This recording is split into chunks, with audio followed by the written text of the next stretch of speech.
नमस्कार। आज देश की तमाम फटाफट खबरों में आपका स्वागत है। आप न्यूज़ के चैनल इसलिए देखते हो क्योंकि आपको सूचना प्राप्त करनी है कि देश में क्या चल रहा है, क्या सच्चा चल रहा है, क्या झूठा चल रहा है। और यदि आप इस तरह की खबरें प्राप्त करना चाहते हो तो आप 2-3 चैनलों को घुमा फिरा कर देखें, क्योंकि किसी की न्यूज़ में क्या दिखाई देता है, किसी की न्यूज़ में क्या दिखा जाता है। और इस तरह से यदि आप पलट कर आप न्यूज़ चैनलों को देखें और उसकी सच्चाई का भी पता करें तो आपको असली समाचार मिलेंगे। ऐसा ज़रूरी नहीं है कि आप किसको फॉलो करते हो, किसको फॉलो नहीं करते हो, लेकिन न्यूज़ देखने के लिए आप अवश्य ऐसी चीज़ों को फॉलो करें। जिस तरह से एग्ज़ाम में एक किताब पढ़ने से आप पास नहीं हो सकते हो, या बड़े एग्ज़ाम में एक किताब पढ़ने से आप पास नहीं हो सकते हो, आपको उसके लिए अलग अलग किताबों को पढ़ना पड़ता है। इसी प्रकार अगर कोई आपको न्यूज़ दिखाई जा रही है तो आप उसके अलग अलग एंगल से दिखाई दे और देखें, तब आपको पता लगेगा कि खबर सच्ची है, झूठी है, या आपको बहकाया जा रहा है, या आपको फंसाया जा रहा है, या किसी के प्रति अपमान करवाया जा रहा है, या किसी के प्रति गंदगी भरने का काम किया जा रहा है।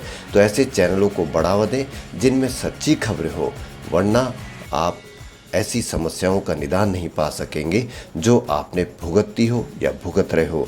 जैसे बच्चों की बेरोजगारी से, बच्चों की महंगाई से, बढ़ती फीस से, बच्चों की बढ़ती फीस से। तो इसलिए बढ़ते हैं खबरों की ओर। प्रधानमंत्री नरेंद्र मोदी आज उत्तर प्रदेश की राजधानी लखनऊ में होंगे। पीएम मोदी यहां आज़ादी के 75वीं वर्षगांठ से जुड़े एक समारोह में शिरकत करेंगे। पीएम मोदी इस दौरान प्रधानमंत्री आवास योजना अर्बन के लाभार्थियों को उनके घरों की चाबी भी डिजिटल तरीके से सौंपेंगे। उत्तर प्रदेश के 75 जिलों के 75,000 लाभार्थियों के उनके आवास की चाबी सौंपी जाएगी। पीएम मोदी प्रधानमंत्री आवास योजना के लाभार्थियों से डिजिटल तरीके से संवाद भी करेंगे। वो उनसे आवास मिलने से हुए फायदों और सरकारी योजनाओं के फायदों के बारे में जानकारी हासिल करेंगे।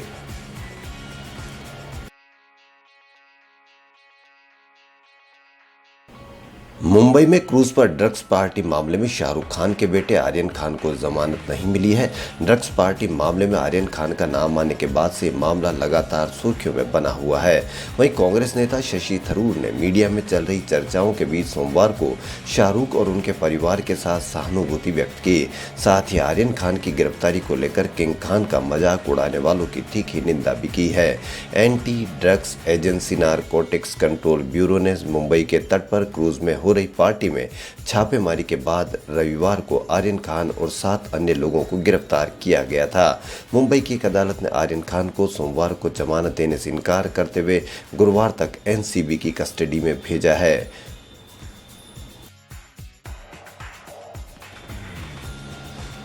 संसद के दोनों सदनों लोकसभा और राज्यसभा से सांसदों की अमूमन गैर हाजिरी चिंता का विषय रही है।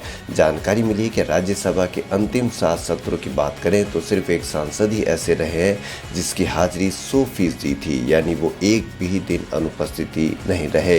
एआईएमडीएमके के सांसद एसआर बालासुब्रमण्यम ने यह सम्मान हासिल किया है, जबकि युवा सांसद भी उनकी बराबरी नहीं कर पाए।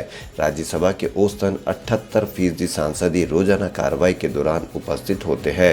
राज्यसभा सचिवालय की एक रिपोर्ट में जानकारी निकलकर सामने आई है। इस रिपोर्ट से पता चलता है कि एआईडीएमके के सांसद एसआर बालासुब्रमण्यम राज्यसभा में सबसे नियमित तौर पर आने वाले सांसद हैं।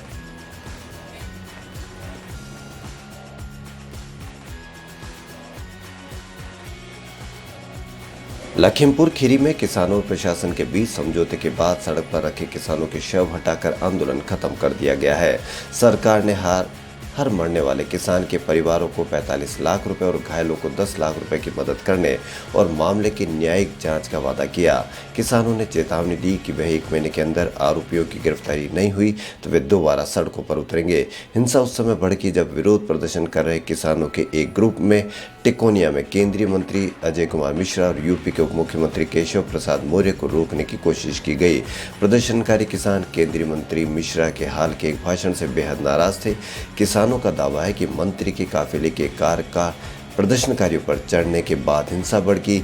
वहीं इसका एक वीडियो भी वायरल किया जा रहा है जिसमें पुष्टि नहीं हो सकी है कि कार कौन चला रहे थे। घटनास्थल से सामने आए वीडियो में आगजनी और कई वाहनों को आग लगाते हुए भी देखा जा सकता है। हिंसा की इस घटना में 4 किसानों सहित 8 लोगों की जान गंवानी पड़ी है।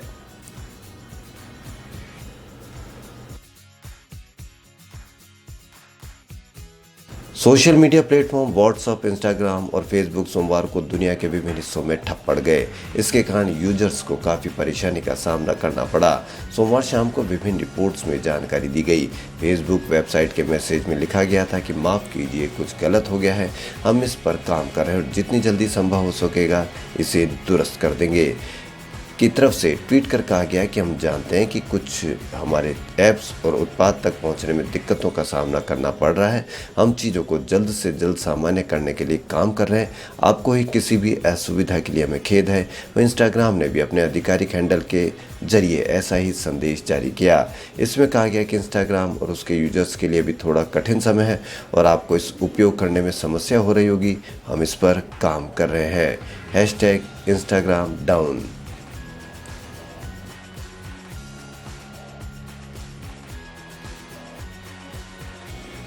कोरोना संक्रमण के कारण होने वाली मौतों का मुआवजे पर अब रास्ता साफ हो गया है। सुप्रीम कोर्ट ने सोमवार को केंद्र सरकार की उस योजना को स्वीकृति दे दी जिसमें कोरोना की मौत पर 50,000 का मुआवजा देने की बात कही गई थी। कोर्ट ने नेशनल डिजास्टर मैनेजमेंट अथॉरिटी को मुआवजे के लिए गाइडलाइंस तैयार करने का आदेश दिया है। इसके मुताबिक कोविड-19 से किसी भी मौत होने पर आवेदन के 30 दिन के भीतर मुआवजा देना होगा। सुनवाई के दौरान जस्टिस MR शाह ने कहा कि मृतकों के परिवार को 50,000 रुपये दिए जाएंगे। पीड़ित परिवार को स्टेट डिजास्टर रिलीफ फंड से मुआवजा दिया जाएगा। ये राशि केंद्र और राज्य की दूसरी कल्याणकारी योजनाओं से अलग होगी। जस्टिस शाह ने कहा कि आदेश फैसले की तारीख के बाद होने वाली मौतों पर भी लागू होगा।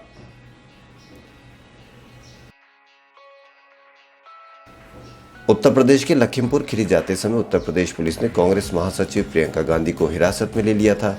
इसके बाद प्रियंका को सीतापुर के गेस्ट हाउस में रखा गया है। गेस्ट हाउस में प्रियंका गांधी का एक वीडियो सामने आया जिसमें वह कमरे में झाड़ू लगाती हुई दिखाई दे रही है। कांग्रेस का कहना है कि झाड़ू लगाकर प्रियंका उन्हें हिरासत में लिए जाने का विरोध कर रही है। कांग्रेस ने प्रियंका के झाड़ू लगाने का वीडियो ट्वीट करते हुए लिखा कि अनशन है अन्नदाता के अधिकार के लिए, संवैधानिक अधिकारों की रक्षा के लिए। भाजपाई हुकूमत हमारे लोकतांत्रिक और संवैधानिक अधिकारों को नहीं कुचल सकते। गांधी जी के पथ पर चलते हुए अधिकारियों की लड़ाई जारी रहेगी।